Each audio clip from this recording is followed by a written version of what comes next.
I'm Greetings, folks. This is a BlackWeasel, and this is my video game review of Suikoden 2 for the PlayStation 1 on the PlayStation 3.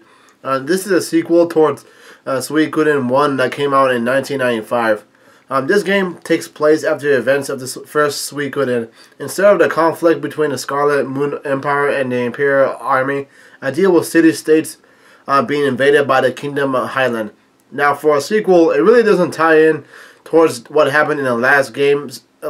So this just deals with a different setting, with the different characters in different kingdoms and empires. But the struggle is the same, that's for sure.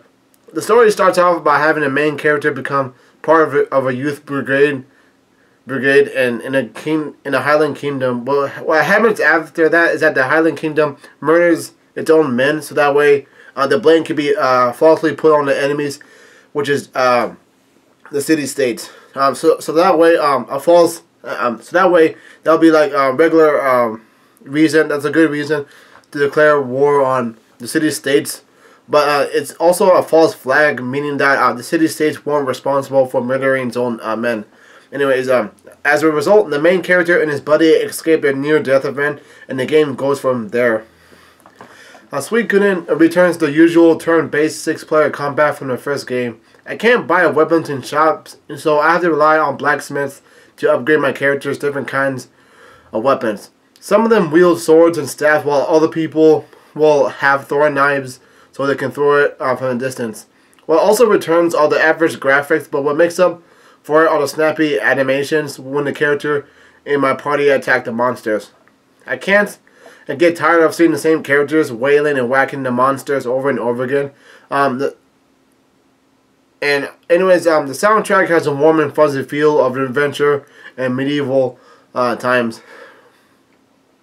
Suikoden also relies on the 27 true runes and the recruitment of 108 characters as before, so the player can create his own army and maintain his own castle. The main character has a rune that can give him magical powers. This game is purely straightforward and simple, but the story deals with pragmatism and when it comes to warfare and what's good that's best for the main character's own castle and army. There's rarely any problems I have with Suikoden 2. One thing I can add are the variety of towns. The towns and cities I go to are not the same. They do not have the same shops and inns I go to so I can go and rest and save. Some of them have blacksmiths while some of them have shops. It gets somewhat annoying to have to memorize and figure out which town and city contains which shop so I can go in and get the stuff I need to move the story forward. Now, I'm going to give this game a 9.5 out of 10. This role-playing game is one of a kind. Alongside Chrono Trigger, Persona 4, and Persona 5, Final Fantasy 6 and 7, and maybe Dragon Quest 7. This is one of the best role-playing games I've ever played in my life so far. I played this game on November 16th, 2017, and I finished it on November 29th, 2017. It took me over 39 hours to finish this.